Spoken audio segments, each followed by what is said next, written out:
आज जो बात मैं आपको बताने जा रहा हूं, उसे सुनने के बाद शायद आप अपने जीवन के कष्टों को कभी अभिशाप नहीं कहेंगे, क्योंकि अष्टावक्र गीता कहती है, कुछ कष्ट केवल उन्हीं लोगों को मिलते हैं जिन्हें ईश्वर किसी बड़े उद्देश्य के लिए तैयार कर रहे होते हैं। आखिर वे 5 कष्ट कौन से हैं? आइए जानते हैं। रात का तीसरा प्रहर था। मिथिला का विशाल राजमहल गहरी निस्तब्धता में डूबा हुआ था। महल की ऊंची प्राचीरों पर जलते दीपक हवा के झोंकों से कांप रहे थे। ऐसा लग रहा था मानो स्वयं समय भी कुछ क्षणों के लिए ठहर गया हो। किंतु उस रात राजा जनक की आंखों में नींद नहीं थी। वे राज सिंहासन पर नहीं, बल्कि महल की छत पर अकेले खड़े आकाश की ओर देख रहे थे। उनके मन में एक प्रश्न बार बार उठ रहा था, यदि ईश्वर दयालु है तो संसार में सबसे अधिक कष्ट अच्छे लोगों को ही क्यों मिलते हैं? उसी समय पीछे से एक गंभीर, शांत और तेजस्वी स्वर सुनाई दिया, राजन, यही प्रश्न यदि सही प्रकार से समझ लिया जाए तो जीवन और मृत्यु दोनों का रहस्य खुल जाता है। राजा जनक ने पीछे मुड़कर देखा। वहां महर्षि अष्टावक्र खड़े थे। उनके मुख पर वही दिव्य मुस्कान थी जो किसी ऐसे व्यक्ति के चेहरे पर होती है जिसने संसार के सभी रहस्यों को जान लिया हो। जनक तुरंत उनके चरणों में झुक गए। गुरुदेव, आज मेरे मन में एक ऐसी उलझन है जिसका उत्तर मुझे कहीं नहीं मिला।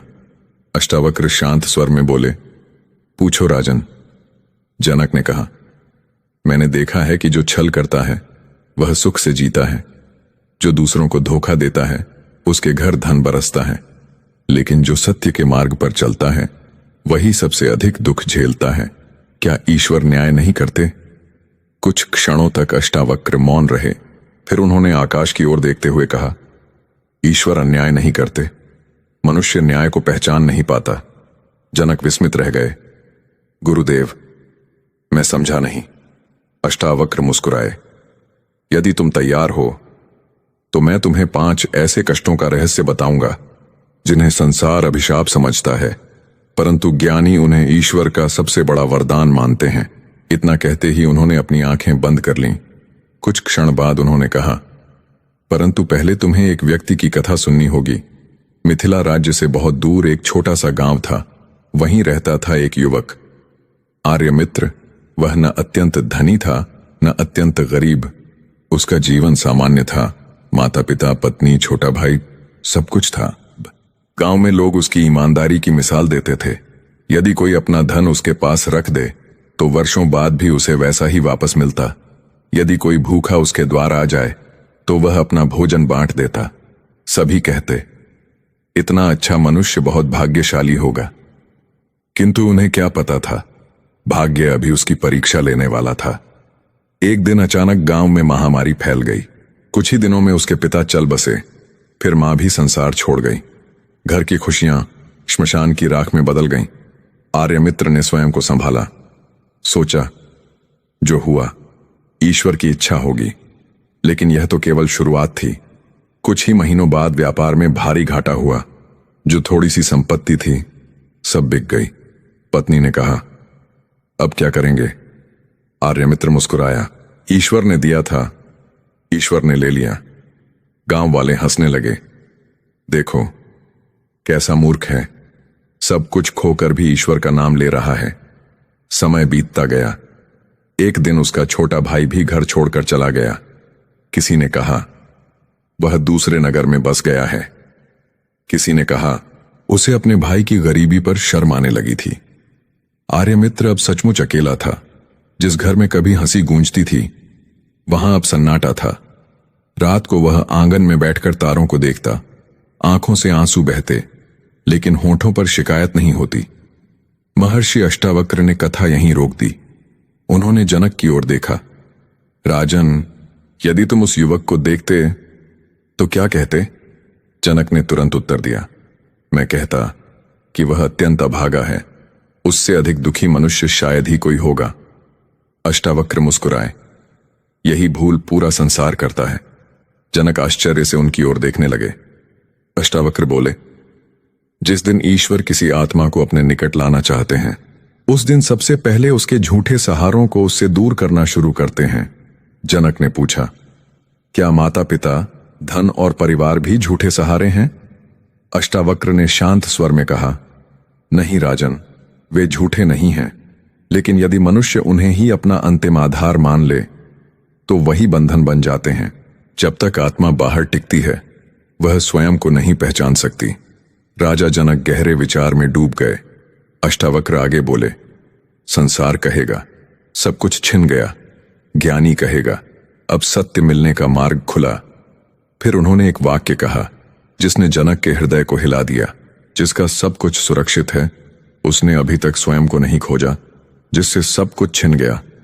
यदि वह टूटने के बजाय जाग गया तो वही सबसे भाग्यशाली है। इतना सुनते ही जनक के भीतर जैसे कोई गांठ खुलने लगी। उन्हें पहली बार लगा शायद कष्ट का अर्थ वैसा नहीं है जैसा संसार समझता है। लेकिन तभी उन्होंने पूछा, गुरुदेव, यदि यह पहला कष्ट है तो बाकी 4 कौन से हैं? क्या उनसे भी बड़ा कोई रहस्य छिपा है? अष्टावक्र ने गहरी मुस्कान के साथ कहा, हां राजन, पहला कष्ट केवल द्वार है। दूसरा कष्ट तो मनुष्य के अहंकार की जड़ों को हिला देता है और बहुत कम लोग उसे सह पाते हैं। इतना कहकर वे मौन हो गए। राजा जनक पूरी रात उसी प्रश्न में डूबे रहे। पूर्व दिशा में सूर्य की पहली किरणें फैल चुकी थीं। मिथिला के राजमहल में पक्षियों का मधुर कलरव गूंज रहा था, लेकिन राजा जनक का मन अभी भी पिछली रात की कथा में उलझा हुआ था।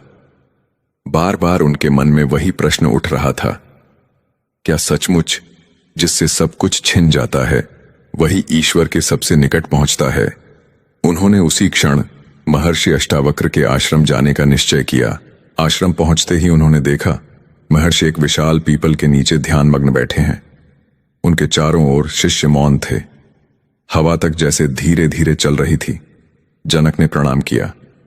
अष्टावक्र ने आंखें खोली और बिना कुछ पूछे बोले, राजन, आज तुम दूसरे कष्ट का रहस्य जानने आए हो। जनक ने सिर झुका दिया। हां गुरुदेव, यदि पहला कष्ट अपने सहारों का छूट जाना था तो दूसरा कौन सा है? महर्षि बोले, दूसरा कष्ट है बार बार असफल होना। जनक चौंक उठे। असफलता भी सौभाग्य हो सकती है? अष्टावक्र मुस्कुराए। यदि सफलता हर बार मिल जाए तो मनुष्य स्वयं को ही ईश्वर समझने लगता है। असफलता उसे उसकी सीमा का बोध कराती है। इतना कहकर उन्होंने फिर आर्यमित्र की कथा आगे बढ़ाई।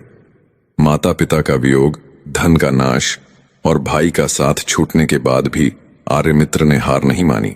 उसने निश्चय किया, मैं फिर से मेहनत करूंगा। वह दूसरे नगर पहुंचा। दिन रात परिश्रम किया। धीरे धीरे व्यापार चलने लगा। लोग उसकी ईमानदारी से प्रभावित हुए। पहली बार उसे लगा शायद अब जीवन बदलने वाला है। लेकिन एक रात भीषण आग लगी। पूरा गोदाम जलकर राख हो गया। वर्षों की मेहनत कुछ ही घंटों में समाप्त हो गई। लोगों ने कहा, तुम्हारा भाग्य ही खराब है। किसी ने सलाह दी, ईमानदारी छोड़ दो, दुनिया चालाकों की है। लेकिन आर्यमित्र ने उत्तर दिया, यदि धन पाने के लिए मुझे अपना चरित्र खोना पड़े तो ऐसी सफलता व्यर्थ है। उसने फिर से शुरुआत की। इस बार उसने खेती की, पूरा वर्ष मेहनत की, लेकिन फसल कटने से कुछ दिन पहले ओलावृष्टि हुई। खेत उजड़ गए। एक बार फिर सब समाप्त। अब गांव वाले उसका मजाक उड़ाने लगे। देखो, जहां हाथ लगाता है वहीं विनाश हो जाता है। कुछ लोग उसे अपशकुनी कहने लगे। रात को जब वह अकेला बैठा तब पहली बार उसके मन में प्रश्न उठा, हे प्रभु, आखिर मेरी परीक्षा कब तक? लेकिन उसी क्षण उसके भीतर से एक शांत आवाज आई, जब तक तुम्हारा भरोसा परिणाम पर है तब तक परीक्षा समाप्त नहीं होगी। वह चौंक गया। चारों ओर कोई नहीं था। फिर यह आवाज किसकी थी? महर्षि अष्टावक्र ने जनक की ओर देखा।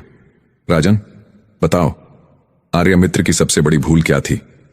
जनक बोले, वह बार बार असफल हो रहा था, फिर भी प्रयास कर रहा था।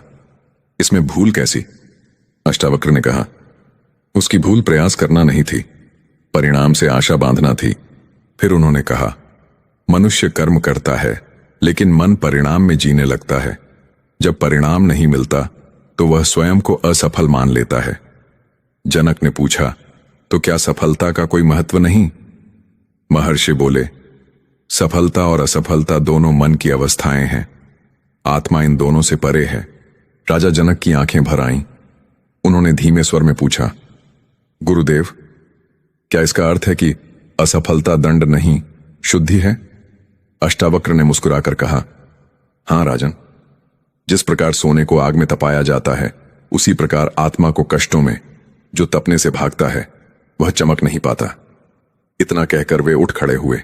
सूर्य अब आकाश में ऊंचा चढ़ चुका था, लेकिन जनक के भीतर जैसे एक नया सूर्योदय हो चुका था। अब उन्हें समझ आने लगा था कि पहला कष्ट सहारों को तोड़ता है और दूसरा कष्ट अहंकार को। लेकिन अभी यात्रा पूरी नहीं हुई थी। महर्षि ने चलते चलते कहा, राजन, तीसरा कष्ट सबसे कठिन है।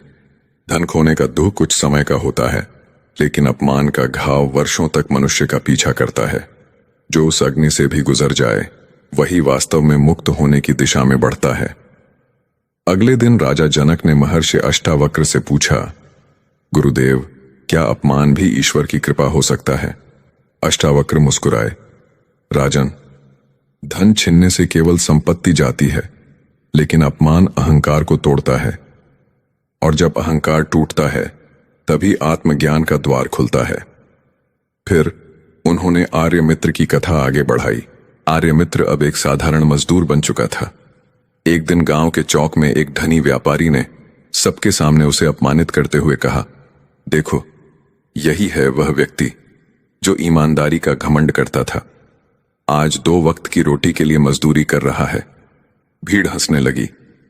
पहले होता तो आर्यमित्र क्रोध से भर जाता, लेकिन इस बार उसने शांत होकर केवल इतना कहा, यदि आपका अपमान सत्य है तो मुझे उसे स्वीकार करना चाहिए, और यदि असत्य है तो वह आपका है, मेरा नहीं। उसकी बात सुनकर पूरा चौक शांत हो गया। कुछ दूर खड़े एक वृद्ध संत मुस्कुराए। उन्होंने कहा, आज तुमने उस युद्ध को जीत लिया जिसे अधिकांश लोग जीवन भर हारते रहते हैं। महर्षि अष्टावक्र ने जनक की ओर देखा, राजन, जो दूसरों की प्रशंसा से खुश और अपमान से दुखी होता है वह अभी भी संसार का दास है। जनक ने पूछा, तो सम्मान का क्या मूल्य है? अष्टावक्र बोले, सम्मान अच्छा है, लेकिन उस पर अपनी पहचान मत बनाओ।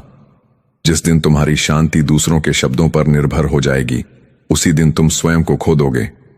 राजा जनक ने सिर झुका लिया। अब उन्हें समझ आने लगा था कि ईश्वर अपने प्रिय लोगों का पहले सहारा, फिर अहंकार और अब मान सम्मान का मोह छीन लेते हैं।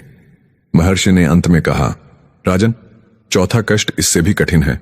जब मनुष्य के हाथ से उसका धन, वैभव और सुरक्षा एक साथ चली जाती है, तभी पता चलता है कि उसका भरोसा ईश्वर पर था या संपत्ति पर।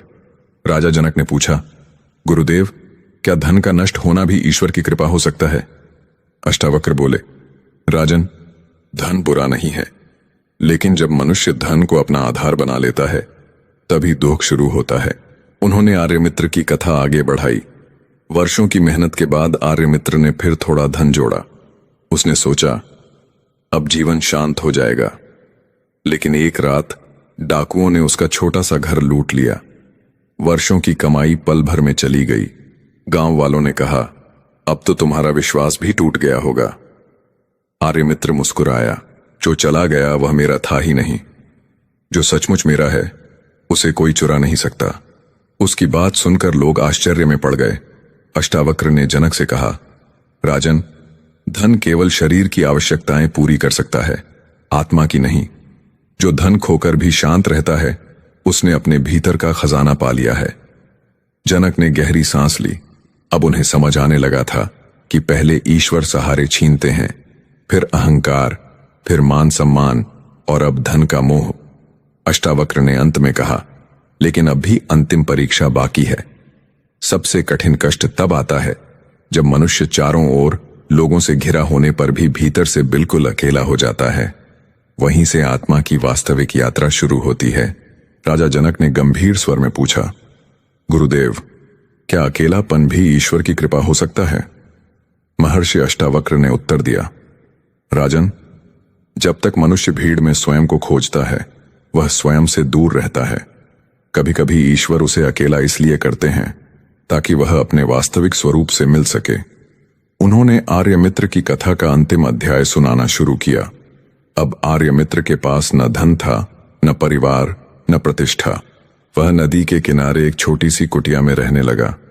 एक रात उसने स्वयं से पूछा, जब सब कुछ चला गया तब भी मैं कौन हूं?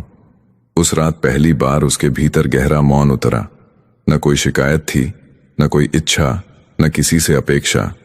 सुबह जब उसने नदी में अपना प्रतिबिंब देखा तो उसे लगा जैसे वर्षों बाद वह पहली बार स्वयं को देख रहा हो।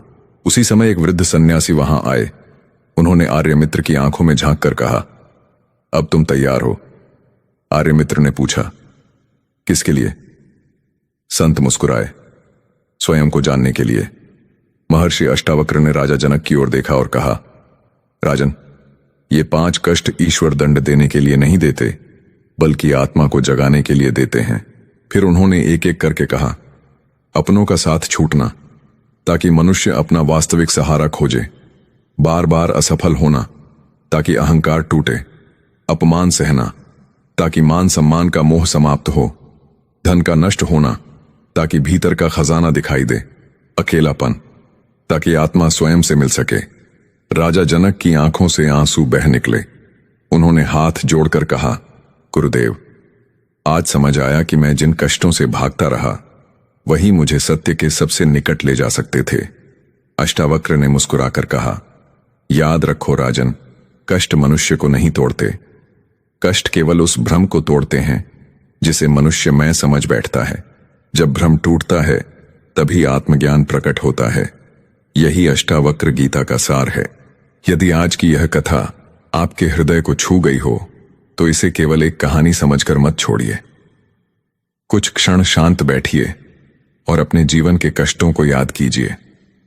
हो सकता है जिन कठिनाइयों को आप अब तक अभिशाप समझते रहे हों वही आपको आपके वास्तविक स्वरूप की ओर ले जा रही हो। यदि आपको यह प्रस्तुति पसंद आई हो तो वीडियो को लाइक करें, शेयर करें और दिव्या चेतना चैनल को सब्सक्राइब करना न भूलें। साथ ही बेल आइकॉन अवश्य दबाएं ताकि अष्टावक्र गीता, सनातन धर्म और आध्यात्मिक रहस्यों पर आधारित हमारी हर नई प्रस्तुति सबसे पहले आप तक पहुंचे। कमेंट में अवश्य लिखें, मैं हर कष्ट को आत्मज्ञान का मार्ग मानकर स्वीकार करता हूं। मिलते हैं अगली रहस्यमयी और ज्ञानवर्धक कथा में।